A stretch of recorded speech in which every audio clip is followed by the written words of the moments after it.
ಏನ್ ಹೇಳಿ ಅಂದ್ರೆ ಇಷ್ಟೊತ್ತಲ್ಲಿ ಯಾಕಿಲ್ ಕೂತಿದ್ದೀರಾ? ಒಳಗ್ ಬನ್ನಿ. ಬರಲ್ಲ. ಅಯ್ಯೋ ಬನ್ನಿ ಹೇಳಿ ಅಂದ್ರೆ. ಈ ಮುದುಕ ಯಾಕಾದ್ರೂ ಜೀವ ತಿಂತಾನೋ. ಬರಲ್ಲ ಬರಲ್ಲ. ಯಾಕೆ ಹೀಗಾಗ್ಬಿಟ್ರಿ ನೀವು? ಹಗಲೊತ್ತೆಲ್ಲ ಚೆನ್ನಾಗಿರ್ತೀರಾ, ಕತ್ಲಾಯ್ತು ಅಂದ್ರೆ ಮೊಂಟನ ಮಾಡೋ ಶುರು ಮಾಡ್ಬಿಡ್ತೀರಾ. ಅಲ್ಲೇನ್ ನೋಡ್ತಾ ಇದ್ದೀರಿ?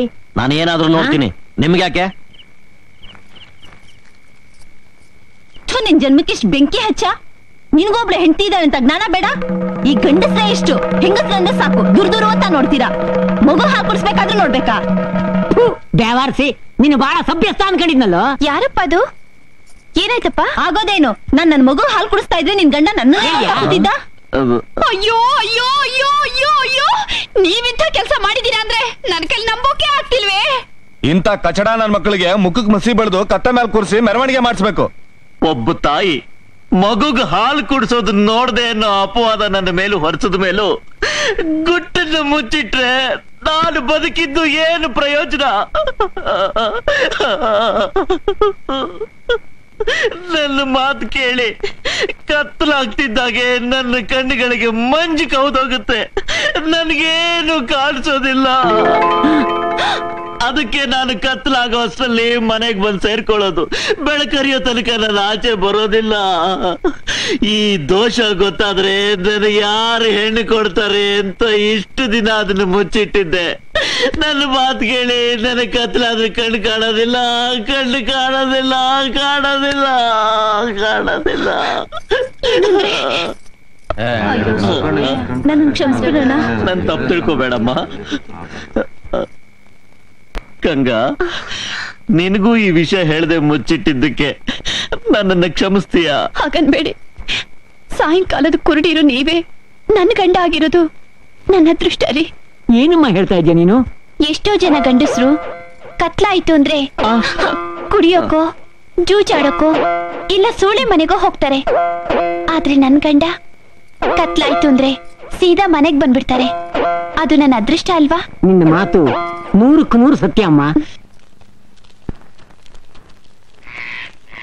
ನಂದಿನಿ, ಯಾಕಮ್ಮ ಹೀಗೆ ಕೂತಿದ್ದೀಯ? ನಿನಗೆ ನಮ್ಮೇಲೆ ಇನ್ನೂ ನಂಬಿಕೆ ಬಂದಿಲ್ವಾ? ಈ ಅಡ್ವರ್ಟೈಸ್ಮೆಂಟ್ ನೋಡು, ನಿನಗೆ ತಿಳಿಯುತ್ತೆ. ಹಾಗೋ ಅವನು ಸಿಕ್ಕಿದ್ರೆ ಟಿವಿಲೂ ಅನೌನ್ಸ್ ಮಾಡಿಸ್ತೀವಿ. ಅವನು ಸಿಕ್ಕ ಕೂಡ್ಲೆ ನಿನ್ನ ಮದುವೆನ ಅವನ ಜೊತೆಲಿ ಧಾಮ್ ಧೂಮ್ ಅಂತ ಮಾಡ್ತೀವಿ. ಏನು ಯೋಚನೆ ಮಾಡಬೇಡ. ನೀನು ಹೀಗೆ ಕೂತಿದ್ರೆ ನಮ್ ಕರಳು ಚುರುಕನ್ನುತ್ತಮ್ಮ.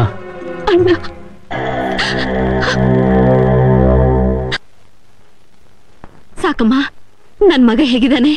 ಹೊತ್ತೊತ್ತಿಗೆ ಊಟ ಮಾಡ್ತಾ ಇದ್ದಾನ? ನಿದ್ದೆ ಮಾಡ್ತಾ ಇದ್ದಾನ? ನಾವೇನೋ ಒತ್ತಾಯ ಮಾಡಿ ಅವನಿಗೆ ಊಟ ಮಾಡಿಸ್ಬೋದು, ನಿದ್ದೆ ಮಾಡಿಸ್ಬೋದು. ಆದ್ರೆ ಅವನಿಗೆ ನಿಂದೇ ಚಿಂತೆ ಅಮ್ಮ. ನಿನಗೇನಾಗುತ್ತೋ ಅಂತ ಭಯದಿಂದ ರಾತ್ರಿ ಎಲ್ಲ ಅಮ್ಮ ಅಮ್ಮ ಅಂತ ಕಲವರಿಸ್ತಾನೇ ಇರ್ತಾನಮ್ಮ.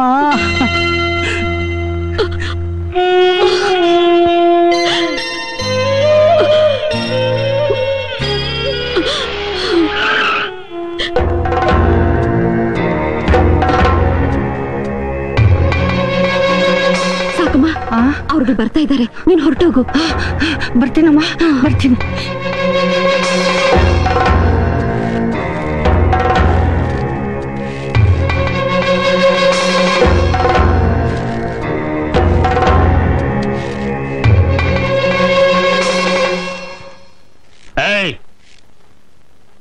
ನೀನು ಕೊಟ್ಟಿದ್ದ 3 ದಿನದ ವಾಯ್ದೆ ಮುಗಿದೋಯ್ತು. ಎಲ್ಲಿ ನಿನ್ನ ಮಗ? ನನಗ್ ಗೊತ್ತಿಲ್ಲ.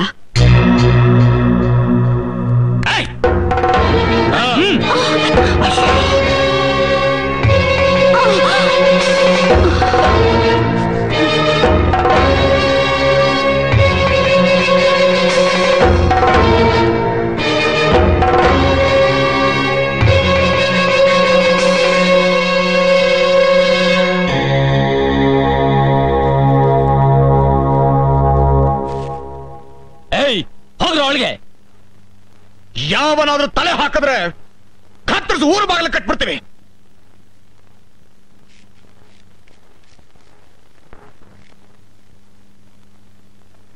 ನೋಡೋ, ನೀನ್ ಹೆಂಗ್ಸು, ನಿನ್ ಹಿಂಸೆ ಮಾಡೋದು ನನ್ಗಿಷ್ಟ ಇಲ್ಲ. ಎಲ್ಲಿ ನಿನ್ನ ಮಗ ರಾಮಾಚಾರಿ? ನೀನೇ ಹೇಳ್ತೀಯೋ ಇಲ್ಲ ನಾನೇ ಬಾಯ್ ಬಿಡಿಸ್ಲೋ? ಓಹೋ, ಏಯ್ ತಗೊಂಬಂದ್ರ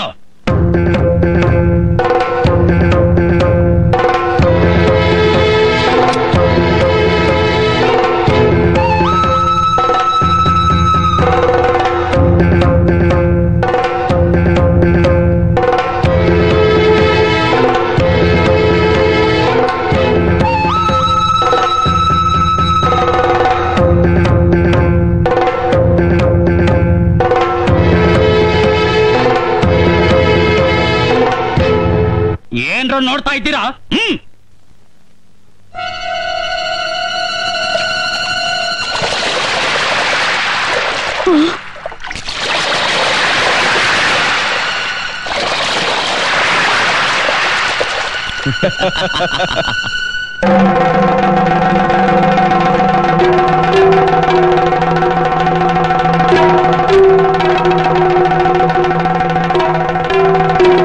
ಅಯ್ಯಯ್ಯೋ,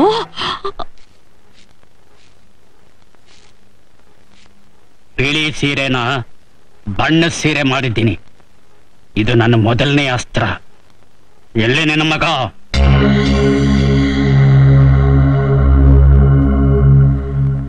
ಏಯ್ ತಗೊಂಬಂದ್ರ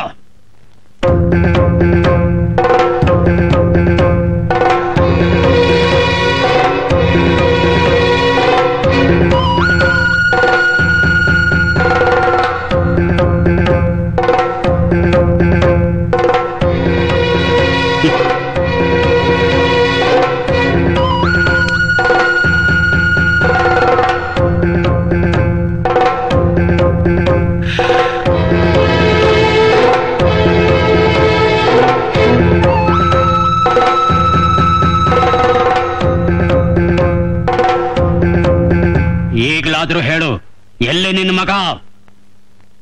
ನನಗ್ ಗೊತ್ತಿಲ್ಲಪ್ಪ. ಗೂಡಿಸ್ಲಲ್ಲಿರೋ ನಾಯಿ ನಿನಗೆ ಇಷ್ಟು ಪೊಗರಿ ಇರ್ಬೇಕಾದ್ರೆ ನಮಗೆ ಎಷ್ಟಿರ್ಬೇಡ. ಏಯ್ ಅಯ್ಯೋ,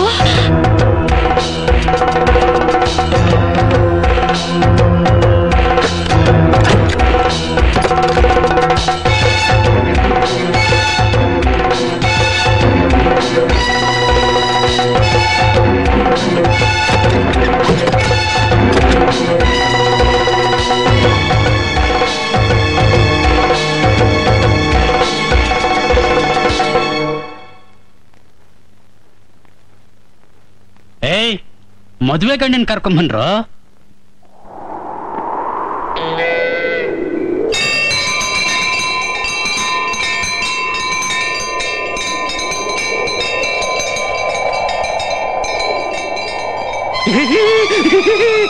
ನನ್ನ ಮದುವೆ ಅಂತೆ, ಓಹೋ ನನ್ನ ಮದುವೆ ಅಂತೆ, ಓಹೋ ನನ್ನ ಮದುವೆ ಅಂತೆ, ಓಹೋ ನನ್ನ ಮದುವೆ ಅಂತೆ, ನನಗೂ ಏನಂತೆ ಲೋಕವೆಲ್ಲ ಗುಳ್ಳಂತೆ. ನಂದಿನಿ, ರಾಮಾಚಾರಿನ ಹುಡುಕ್ತಾ ಇರೋದು ನಿನ್ ಜೊತೆ ಮದ್ವೆ ಮಾಡೋದಕ್ಕಲ್ಲ, ಅವನನ್ನ ಸಾಯಿಸ್ಬಿಟ್ಟು ನಿನಗೆ ಬೇರೆ ಮದ್ವೆ ಮಾಡೋದಿಕ್ಕೆ.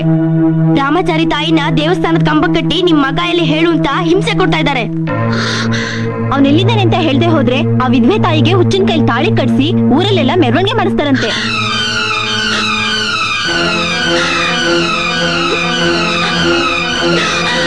ಓಹೋ ನನ್ನ ಮದುವೆ ಅಂತೆ, ಓಹೋ ನನ್ನ ಮದುವೆ ಅಂತೆ. ಏಯ್ ನಿನ್ನ ಪೆದ್ದ ಮಗ ನನ್ನ ತಂಗಿ ಕುತ್ತಿಗೆಗೆ ತಾಳಿ ಕಟ್ಟಿಬಿಟ್ಟ. ಈ ಹುಚ್ಚ ಈಗ ನಿನ್ನ ಕುತ್ತಿಗೆಗೆ ತಾಳಿ ಕಟ್ತಾನೆ. ಅಲ್ಲಿಗೆ ಮುಯ್ಯಿಗೆ ಮುಯಿ ಸೊರ ಹೋಗುತ್ತಲ್ಲ. ಇವತ್ತಿನಿಂದ ಈ ಹುಚ್ಚ ನಿನ್ನ ಗಂಡ, ನಿನ್ನ ಎರಡನೇ ಗಂಡ.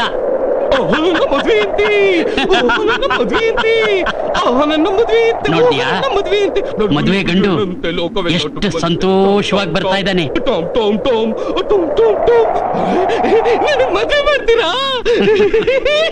ನೋಡ್ತೀಯಾ, ಅವನ್ ತಾಳಿ ಕಟ್ಟೋದಕ್ಕೆ ಎಷ್ಟು ಆತರ ಪಡ್ತಾ ಇದ್ದಾನೆ.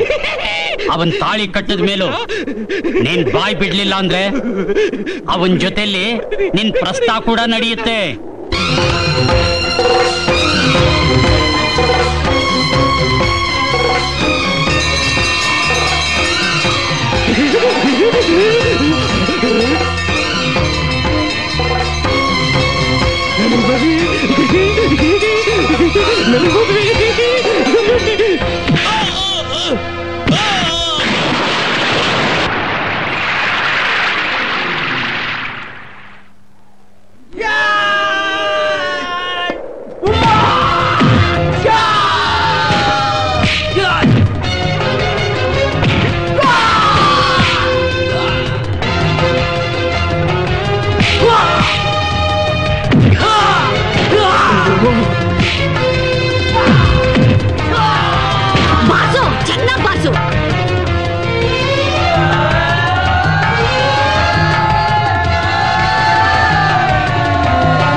ಸಮಾಧಾನ ಮಾಡ್ಕೊಳ್ಳಿ.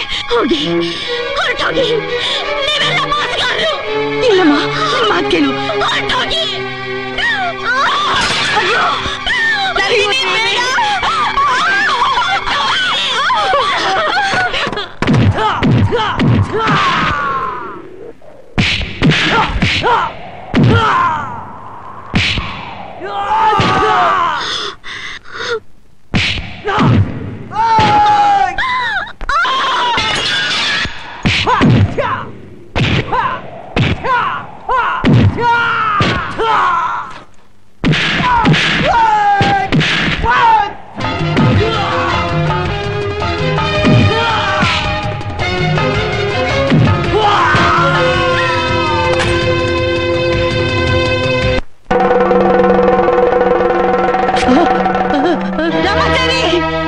ರಾಮಾಚಾರಿ, ನಮ್ ಗುತ್ತಿಗೆಲಿರೋ ತಾಳಿ ಕೀಳ್ಬೇಡ. ನನ್ ಸೌಭಾಗ್ಯನ್ ಕಾಪಾಡು ರಾಮಾಚಾರಿ. ರಾಮಾಚಾರಿ, ಈ 3 ಜನನ ಕೊಲೆ ಮಾಡಿ ನೀನ್ ನನ್ನಿಂದ ದೂರ ಆಗ್ಲಿ ಅಂತಾನ ನಾನಿಷ್ಟು ಚಿತ್ರಹಿಂಸೆ ಸಹಿಸ್ಕೊಂಡಿದ್ದು. ಬಿಸಾಡೋದನ್ನ ಬಿಸಾಡು. ಊರ್ನೇ ನಡಗಿಸಿದ ರಾಕ್ಷಸರಿವ್ರು. ಅಂತವ್ರು ಇವತ್ತು ಊರ್ ಜನರ ಮುಂದೆ ನಿನ್ ಕಾಲ್ ಕೆಳಗೆ ಬಿದ್ದಿದ್ದಾರೆ. ಇವರು ನಿಜವಾಗ್ಲೂ ಗಂಡಸರಾಗಿದ್ರೆ ಇನ್ಮೇಲೆ ಊರಲ್ಲಿ ತಲೆ ಎತ್ತಿ ತಿರುಗಾಡ್ತಾರಾ? ಇಲ್ಲಿ ನಡೆದಿದ್ದೊಂದು ಕನ್ಸು ಅಂತ ತಿಳ್ಕೊ. ಇನ್ಮೇಲೆ ನಮ್ಗೆ ಈ ಊರೇ ಬೇಡ. ನಡಿ ಹೋಗೋಣ. ಬಾರೋ. ನೀವ್ ಯಾವ ತಂಗಿಗೋಸ್ಕರ ಇಷ್ಟೆಲ್ಲ ಮಾಡಿದ್ರು ಅವಳಿವತ್ತು ಅರೆ ಹುಚ್ಚಿ ಆಗಿದ್ದಾಳೆ. ಅವಳು ಪೂರ್ತಿ ಹುಚ್ಚಿಡಿಯೋದೊಳಗೆ ಏನಾದ್ರೂ ಮಾಡಿ ಅವಳು ಕಾಪಾಡಿ. ನಂದಿನಿ, ನಾನೆಲ್ಲರಿಗಿಂತ ಹೆಚ್ಚಾಗಿ ಪ್ರೀತಿಸೋದು ನನ್ನ ತಾಯಿನ, ಈ ಊರನ್ನ, ನಿಮ್ಮನ್ನ. ಆದ್ರೆ ಕೊನೆಯವ್ರಿಗೆ ಇಲ್ಲಿ ಬದುಕೋ ಅವಕಾಶ ನಮಗ್ ಸಿಗ್ಲಿಲ್ಲ. ನಾವು ಈ ಊರನ್ನೇ ಬಿಟ್ಟು ಹೋಗ್ತಾ ಇದ್ದೀವಿ. ನಮಸ್ಕಾರ.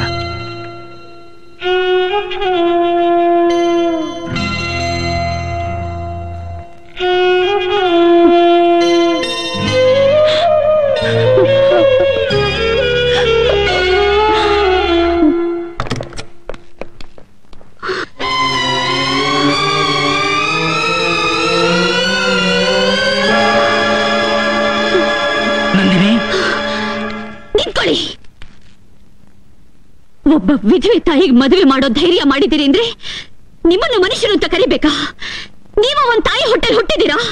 ನಿಮ್ಮ ಜನ್ಮಕ್ಕೆ ಬೆಂಕಿ ಹಾಕ. ನನಗೂ ರಾಮಾಚಾರಿಗೂ ಮದುವೆ ಮಾಡಿಸ್ತೀನಿ ಅಂತ ಸುಳ್ಳು ಹೇಳಿದವ್ರನ್ನ ನನ್ನ ಅಣ್ಣಂದ್ರು ಅಂತ ಕರಿಬೇಕಾ? ನಾನ್ ಬದುಕಿದ್ರೆ ರಾಮಾಚಾರಿ ಜೊತೆಲಿ ಬದುಕ್ತೀನಿ, ಇಲ್ಲ ಅವ್ರ ಹೆಸರು ಹೇಳ್ಕೊಂಡು ಇಲ್ಲೇ ಸಾಯ್ತೀನಿ. ನಾನ್ ಸತ್ ಮೇಲೆ ನಿಮ್ಮ ಹಣ, ಒಡವೆ, ರತ್ನಗಂಬಳಿನ ನನ್ನ ಹೆಣ ಮೇಲೆ ಸೇರಿ ಉರಿಯೋ ನನ್ ಚಿತೆಗೆ ನಿಮ್ಮ ಅಂತಸ್ತು, ಗೌರವನ ಎಣ್ಣೆ ಮಾಡಿ ಸುರಿರಿ. ನಂದಿನಿ, ಹೋಗಿ, ಹೊರಟೋಗಿ. ನನ್ ಮಾತ್ ನೀನ್ ಕೇಳೋದಿಲ್ವೇನಮ್ಮ? ನನ್ ಮಾತ್ ಕೇಳು. ಹೋಗಿ ನಂದಿನಿ,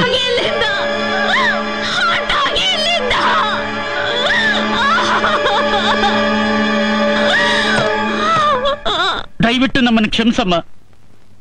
ರಾಮಾಚಾರಿ ಮೇಲೆ ನಮ್ಗೇನು ದ್ವೇಷ ಇಲ್ಲ. ನಾವು ಅದನ್ನೆಲ್ಲ ಮರ್ತು ಬಿಟ್ಟಿದ್ದೀವಿ. ಈಗ ನಾವೇ ಅವನು ಕರೆದ್ರು ಅವನು ಬರಲ್ಲಮ್ಮ.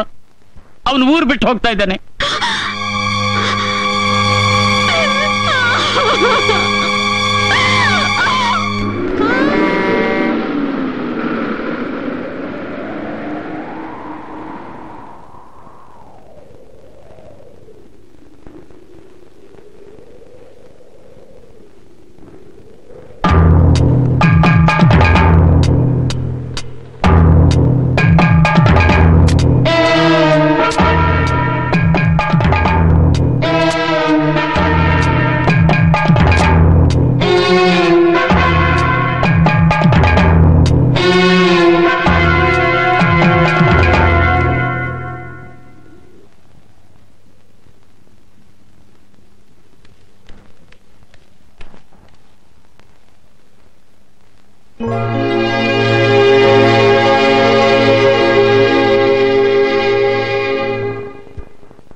ಅಮ್ಮ, ಮಕ್ಕಳನ್ನ ಒಬ್ಬ ತಾಯಿ ಬೆಳೆಸೋದಕ್ಕೂ ತಾಯಿ ಇಲ್ಲದೆ ಮಕ್ಕಳು ಬೆಳೆಯೋದಕ್ಕೂ ಎಷ್ಟು ವ್ಯತ್ಯಾಸ ಅಂತ ಇವತ್ತು ನಮಗ್ ಗೊತ್ತಾಯ್ತು. ನಾವು ಚಿಕ್ಕ ವಯಸ್ಸಿನಲ್ಲೇ ತಾಯಿನ ಕಳ್ಕೊಂಡ್ಬಿಟ್ವಿ. ಅವಳು ಬದುಕಿದ್ದಿದ್ರೆ ನಮ್ಮನ್ನು ಹೀಗೆ ಬೆಳೆಸ್ತಾ ಇರ್ಲಿಲ್ಲ. ನಾವು ಕೂಡ ಬೇರೆಯವ್ರನ್ನ ಮನುಷ್ಯರ ತರ ಪ್ರೀತಿಸ್ತಾ ಇದ್ವಿ. ದೇವರು ನಮ್ಗೆಲ್ಲ ಕೊಟ್ಟ, ಆದ್ರೆ ತಾಯಿನ ಕಿತ್ಕೊಂಡ್ಬಿಟ್ಟ. ಅಮ್ಮ, ನಮಗೆ ಅಮ್ಮ ಬೇಕು. ಬಾಮ್ಮ ಮನೆಗೆ ಹೋಗೋಣ. ಬ್ರಹ್ಮಚಾರಿ, ನಮ್ಮ ಮುಟ್ಟಾಳತನದಿಂದ ನಂದಿನಿ ಸಾಯ್ತಾ ಇದ್ದಾಳೆ. ಅವಳೀಗ ಪ್ರಜ್ಞೆ ಇಲ್ಲದೆ ಬಿದ್ದಿದ್ದಾಳೆ. ಅವಳನ್ನ ನೀನೇ ಕಾಪಾಡ್ಬೇಕಪ್ಪ. ನಿನ್ನ ಹೆಂಡತಿನ ನೀನೇ ಕಾಪಾಡಬೇಕು.